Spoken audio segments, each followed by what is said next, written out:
Justin Timberlake Oscar performance 2017, the highlight of my career. First of all, it's Justin Timberlake. Second of all, I'm dancing in front of all those movie stars. On that year, I think La La Land was nominated. In front of me, when I was performing, all I saw was Ryan Gosling and all those La La Land people. You look around and it's just all you see is movie stars. How could you like focus on stage with like Ryan Gosling, Emma Stone in the front row or at the Oscars looking at you? So in that moment, I try not to see them. Okay. Yeah. Because when you see them and you're focused when a different place, I just lose it. Yeah, like I just lose the step. I forget the steps. So I was probably like seeing the air, maybe seeing the lights. From the bottom to the top, let me hear you, Hollywood. Can't stop it. Everybody sing.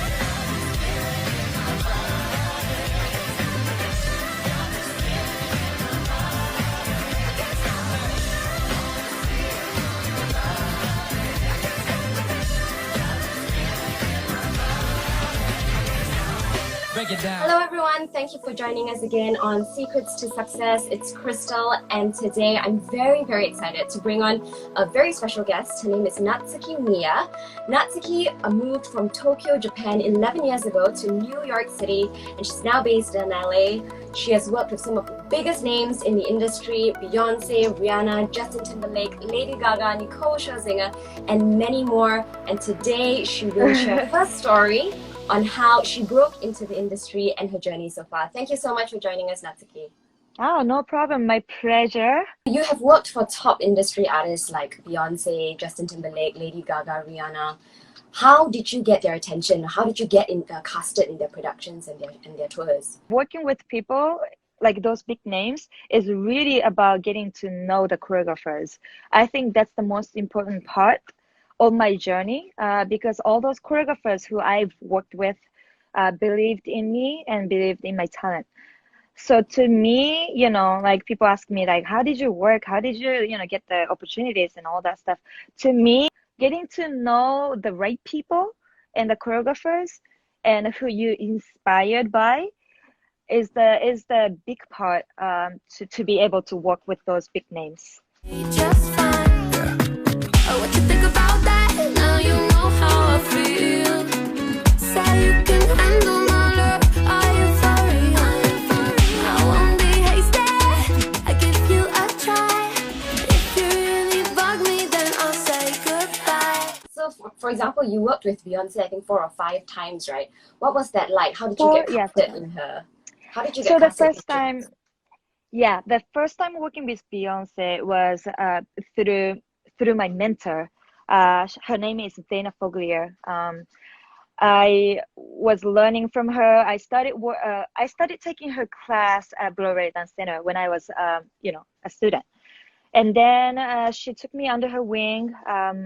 She has been my mentor ever since then, and yeah, she took me. She's one of Beyonce's choreographer, Dana, and yeah, first time I worked with her was because of Dana. Beyonce wanted to have her vision and her choreography on her show, and she specifically told Dana that she wanted to have her dancers on the show. So it's talent. I mean, obviously you're very talented. I've seen your dance performances. You're so sharp.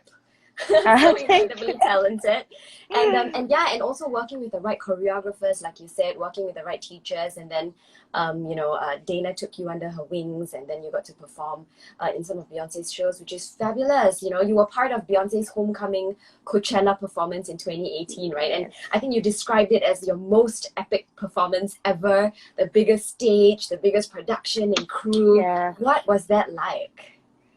Hands off. Well, long rehearsals. I think she started rehearsing 6 months prior. I think more than 6 months ago. But I personally started rehearsing for that show was maybe 2.5 months before the Coachella first performance. So much choreographies, so much changes, so much learning, so much teamwork.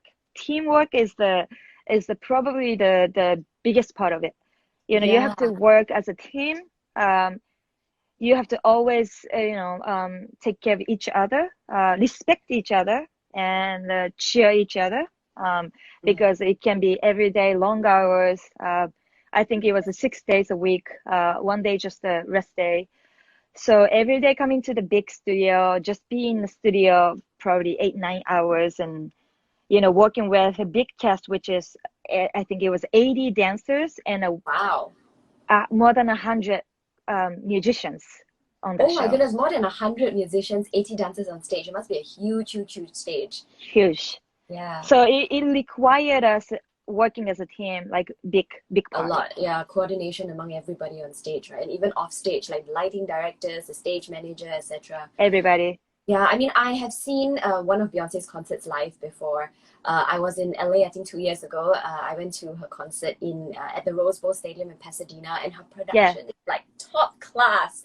Like, top the notch. stage, the lighting, I don't know, were there fireworks? I don't know what they call it, but like it was huge, and her on point, stage right? presence. Yes, and I love Beyonce's dancing and singing so much. Now, obviously, she has a fantastic voice, but when I watch her music videos and her dancing, right, it's like so on point. Like, she's so sharp. Yep. Incredible.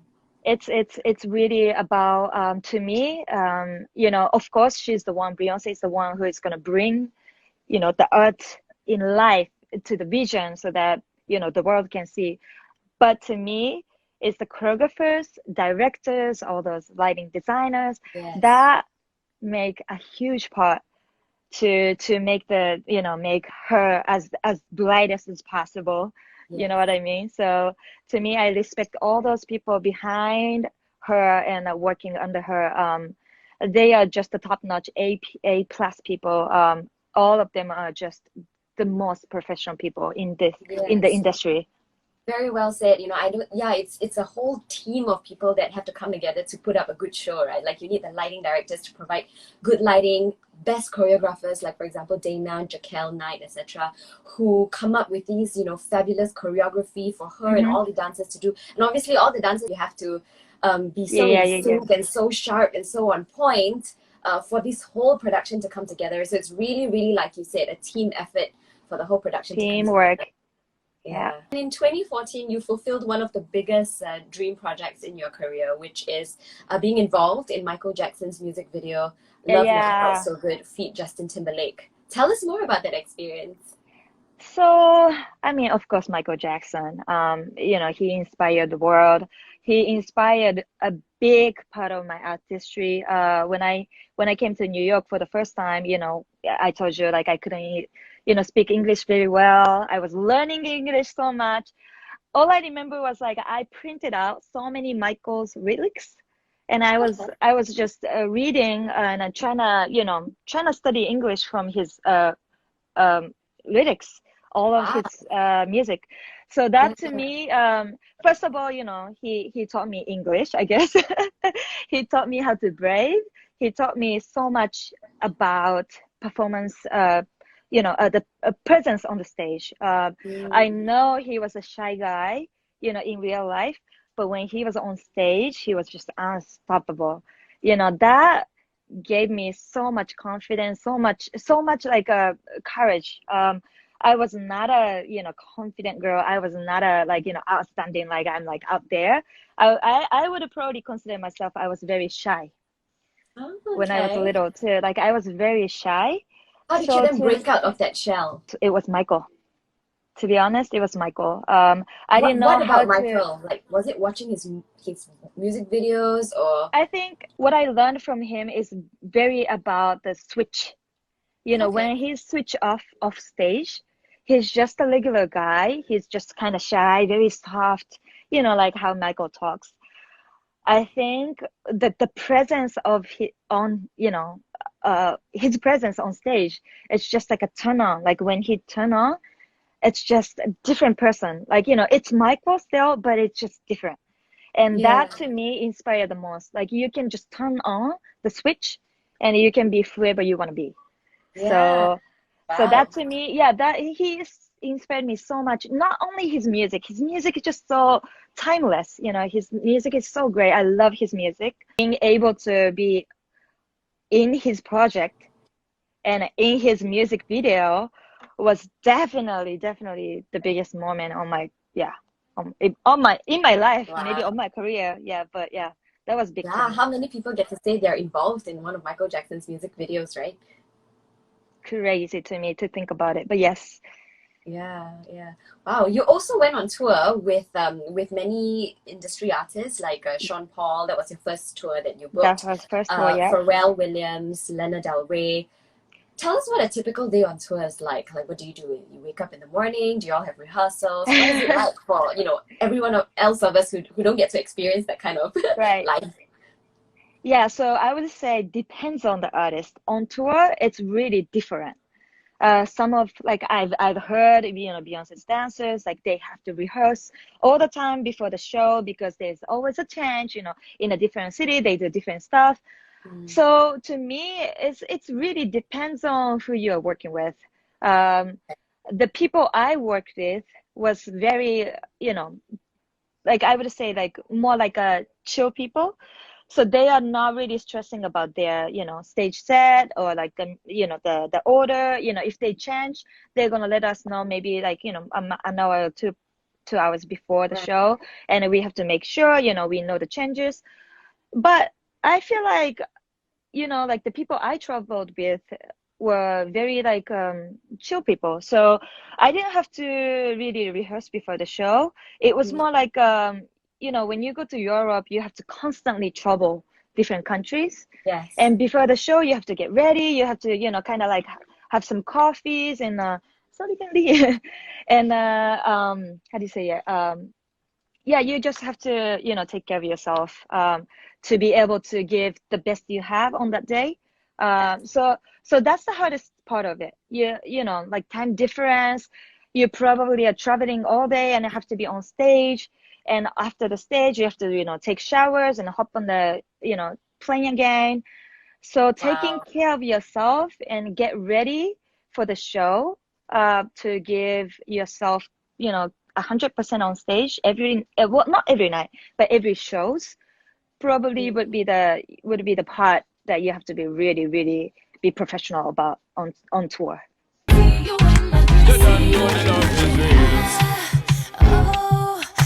Baby's fly, baby girl. Yes, no, hurt me so good, baby. Besides dancing, you also choreograph for productions. Tell us one of your projects and why you're so proud of it. I worked on this award show which called the Game Awards 2019.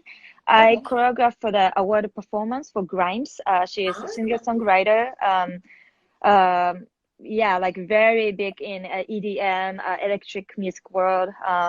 So I choreographed for her performance, which was so huge to me as a choreographer. For the first time, I told the artist that I really want to be just pure choreographer, which I don't want to perform with the dancers as well as choreographing for the performance, So for the first time, I became a choreographer for the performance. And yes, and that was definitely the most proud moment of my career as of now. Why is that?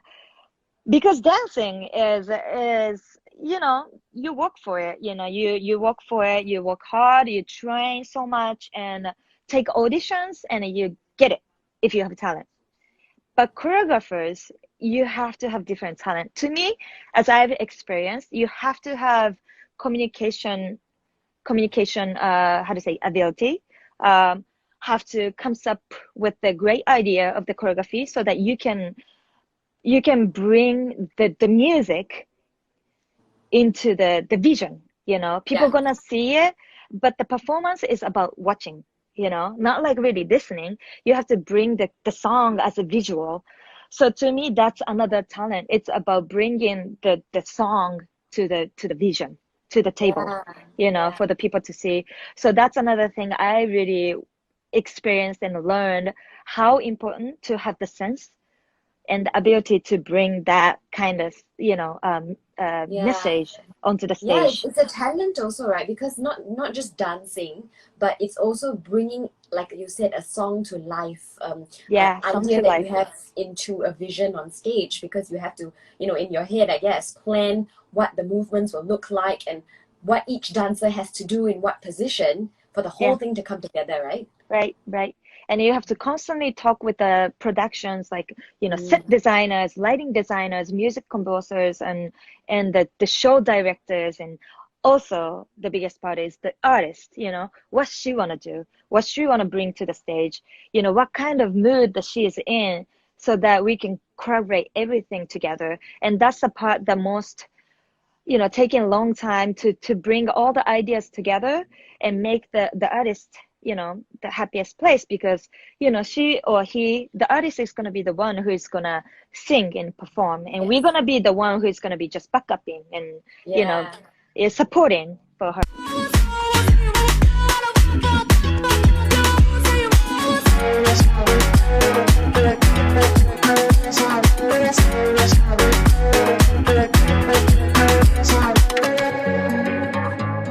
Apart from choreographing, let's come back to dancing. You've worked with a lot of artists, as we spoke about, right?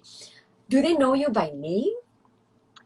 Some of them, yes, definitely. Who knows you A by lot name? of people, yeah. And in New York City and LA, so full of talented people everywhere, right? Like, So many.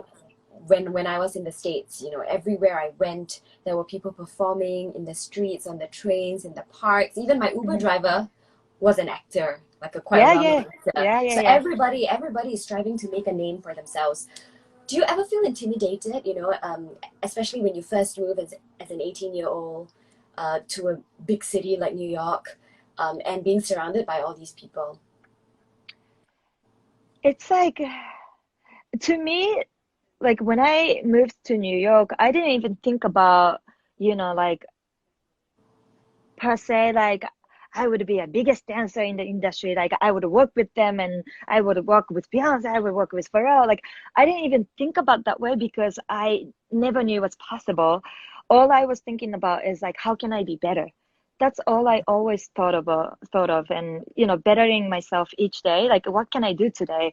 What can I do, next month to be on that, like, performance with the people who I'm taking dance class with. So to me, when you focus too much bigger, picture, that gives me, like, anxiety, like, oh my God, like, I don't know if I can make it. To me, it's a great part of me, I guess, is that, like, I'm focusing on little steps, little part of my life.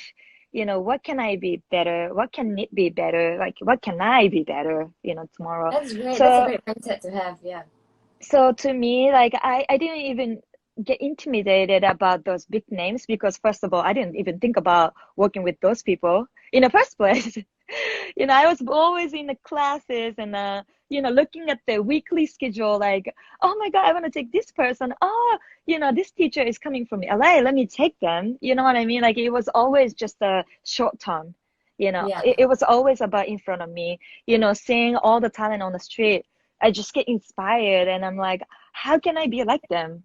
Let me go back to the, to the classes. Let me go back to different classes, or like talk to them. Yeah, like, I love that mindset. So it's always about thinking about how can I do better, like improve on myself, right? How do I become better than I was yesterday? And then you just let those things come to you when it's the right time. Yeah. And of course, there's, like, you see the bigger picture, where you want to be. And that's, different people says, like, you have to have the bigger picture, you have to have the goals. And that's true. I think so too. But to me, like, when you focus on too much bigger picture, that gives me a little bit, like, feel smaller and, like, feels like I don't know what to do. Because it's just too far away to me. Yeah, a lot of people tell me that. Yeah, a lot of people tell me that in LA, they feel like a small fish in a big pond, and I think it's like what you say, right? It's not focusing on so much on what's out there or big things, but sometimes it's also good to tell yourself not put so much pressure on yourself, basically. And take small steps to know that you are in the right direction of where you want to go, right? And let those things come to you at the right time. Yeah, because I think different people have like a different type of how to say patience, right? Like how much fear you can take. It's like it's just all different. To me, I consider myself I'm very weak. I can't take so much pressures. My body gets like so stressed out and I get sick, and my body just reacts very sensitively. So to me, like how can I not put the pressure so much? How can I gain so much confidence? It's really about, let me take those classes. And in the classes, I dance good. That's the confidence. I feel great. What's next? When I teach classes, how can I teach them to be better? So to me, it's always about like small circle of my life that can be better. And when you get to the audition, when you get to the bigger place, you don't even think about the bigger place. It's really about what can I do today? In my circle. So I feel like my success comes from like this little small circle in my life that only I see is just a little circle. Yeah. And I that, like what you say, yeah, what can I do today, with that kind of excitement and motivation. Some people say that it's not easy. Not many people, in fact an article I read said that 7% of commercial dancers actually don't need to supplement their lifestyle or their life with a second job. Is that true? How how do dancers support themselves? It's really, really, if you get to the level that you can just live off from dancing, it's a blessing. And you have to constantly, I have to constantly remind myself how blessed I am, because not so many people can make it to that level. And yeah, I think that's true. I don't know exact number, but I think that's very true. Okay, so what do dancers do then to kind of supplement their income, if they are not able to support their life with they just have to have like a second job. Everybody's different. What they can do is different. So some people work at the restaurant, some people work like in a store, some people work Uber Eats, anything that they can do, they do that. And that's nothing wrong with it. We have to survive. All of us survive. So I respect all of them, hard workers. And I just constantly remind myself how blessed I am, and I never take it granted. So, I have so much respect for people in the entertainment industry. I don't think it's easy. And never easy. And it's always having that courage and believing in yourself and not giving up.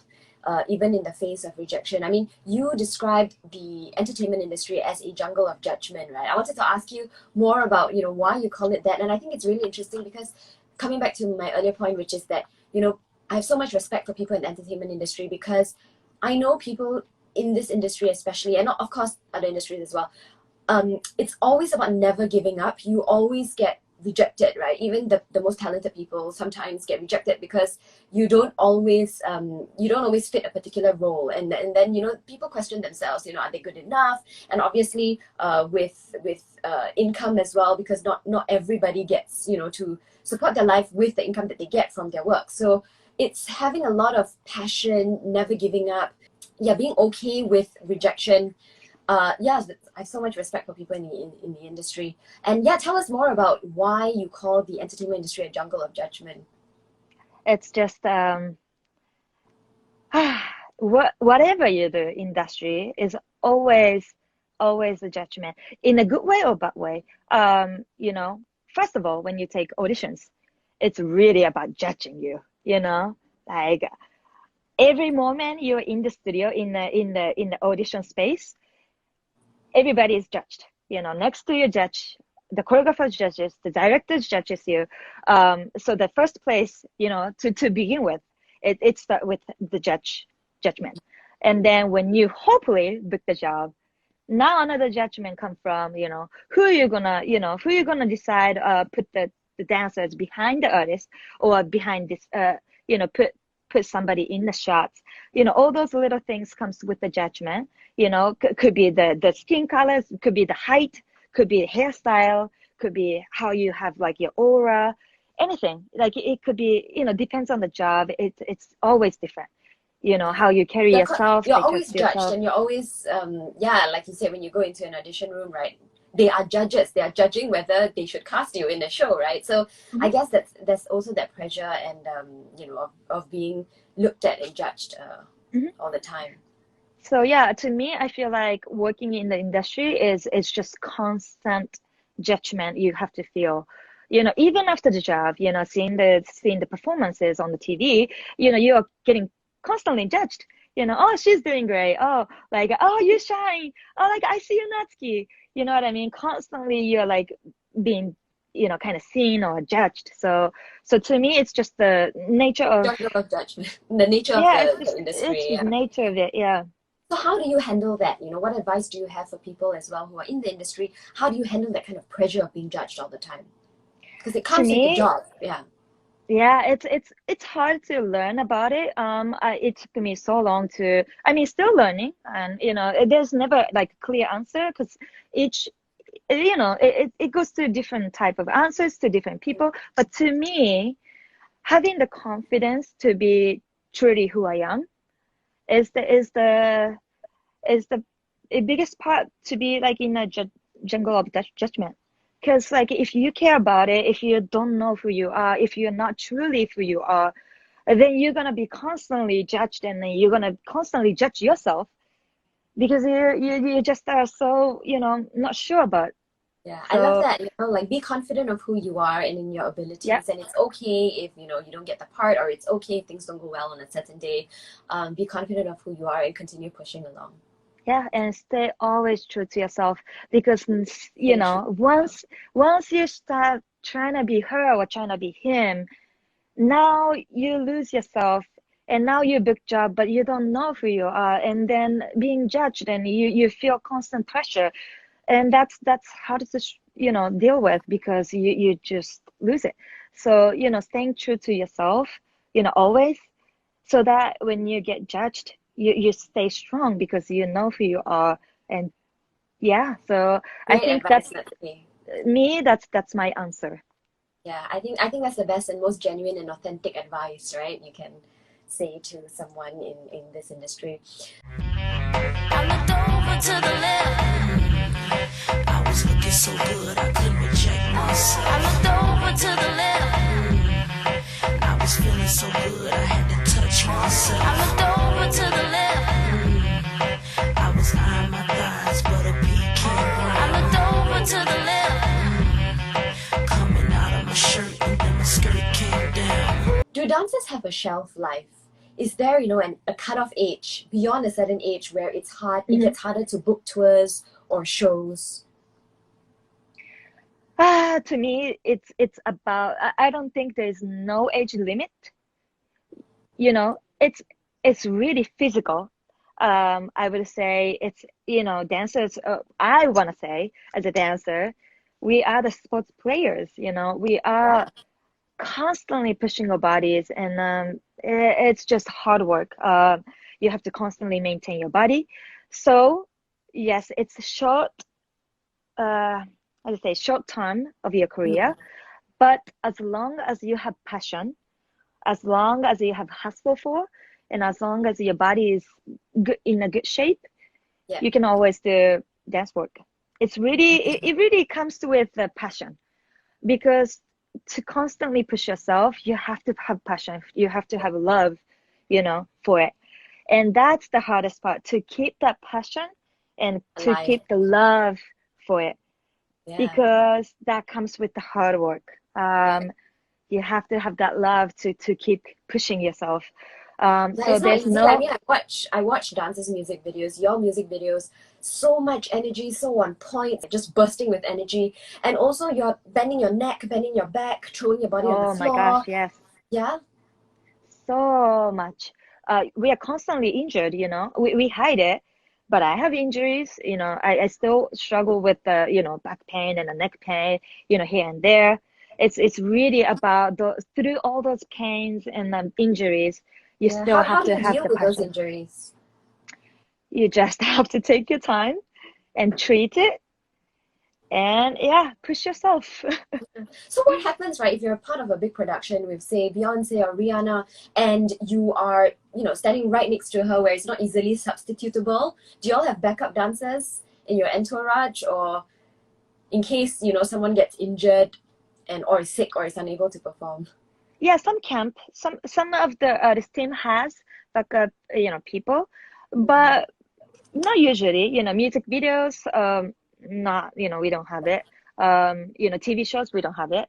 So usually, when you're booked, you have to be ready to go. And usually when you have back pain or some sort of injury, you just have to hide it. Deal with it. Deal with it, hide it, so that Okay. choreographer hopefully don't know about it, so that you can hopefully be on stage. It comes with a lot of fight Right, yeah, in yeah. you. So we were talking about shelf life earlier. You said there's no shelf life, there's no age limit. It's just about your passion and your health and your body and how Yeah. long you can keep up, Yeah. doing live shows, etc. What do dancers do after they retire? They stop doing tours and shows. What do dancers do? There's so many people, where after they retire dancing, they become mom. They can be like a studio owner, or have the company, like a dance company. Become a teacher, like full-time teacher. Choreographer. Choreographers, yes, very short. Oh my God, choreographers are very small amount. But yeah, there's so many. People start working in the office. That's normal too, I think. So yeah, very different. Some people have like passion for music, so they start making music or start being an artist, like singers, Yeah. actors. That's not rare. Like a lot of people becomes actors. Or stunt. It's so many. Yeah, yeah. But it's interesting because like dancers have so much passion and so much fight in their heart, because in the first place, to become a professional dancer, you have to have the strong mindset and all that, like determination, right? So in any area they go after dance career, all I see is success. They already have that passion, they already have the fight, they already have that fire in them. So I think dancers are so great. Whatever they I do love that. after their Yeah. career, they're just so fired. They're like, I'm ready to do this, and I'm ready to be a mom. Let me do a full-time mom. Like they're just so passionate. They're on That's all I fire, see. yeah. Yeah. No, it's really, really great to hear what you're saying, and I believe so too. Like dancers, right? For you to even be in the industry, you have to have that kind of spirit of passion, like you said, of determination, of never giving up and believing in yourself. And these are great qualities, not just in dance, but like you said, when they become a mother, when they become a Right. father, when they go into business or open a dance school, Yeah, become a yeah. teacher, choreographer, like that spirit and those qualities sets you in good path for success, right? No matter what you do. I think that's the most important part. I think in life, whatever you do, I think you have to have the passion, right? You have to have the fire. Yeah. People need to know is that, you only see dancers who is successful, some sort of like a YouTube platform or IG platform. But also there's many people who give up on dancing. So it's really about, like being true to who you are and have that passion alive. Otherwise, you have to give up. It's really, really not that easy to stay positive and, constantly motivate yourself. So yeah. It's always having the right mindset to push through and push on through the not so easy times. Yeah. Right. And a big part of it is like let go of it, like you feel, so hard on, you get so hard on from some people, and you just have to let go and go on, Yeah, keep going. That's the part of, dancer life too. Again, letting it go and keep going. Just let go and go on. Let go and keep going, or in the words of Idina Menzel, right? Let it go. Let it Right? go, keep going. So much Because, go, sometimes- but yeah, sometimes you keep it in and you hold it in, and it's just going to drag you down and make you feel bad, and it's not going to change. I mean, you Yeah. change what you can change, right? A lot of things are out of our control, and those things that we can't control, it's very, very difficult, I know, but I guess, it's always having the mindset that you control what you can control, and outside of your control, you just have to let it go and move on and look forward. right? Exactly. So yeah, Yeah. you said it so well. Yeah. Well, thank you so much, Natsuki. It's been great chatting with you. I think you're so genuine, so real, so authentic, and for sharing your insights, your journey, your experience, and valuable advice. Things like let it go, and of what you cannot control, being having the confidence in yourself and believing in yourself, even though you may be constantly judged in an industry that is the nature of the industry, but believing in yourself to always keep on keeping on Yep. when things get tough. And I think it's been great advice, great wisdom from somebody who has been working in this industry for the last 11 years. So thank you so much, Natsuki. And of course, Thank you so to much. all. Thank you so much. Have a great weekend, guys. You too. Bye. Bye, Thank you. Natsuki. Thank you.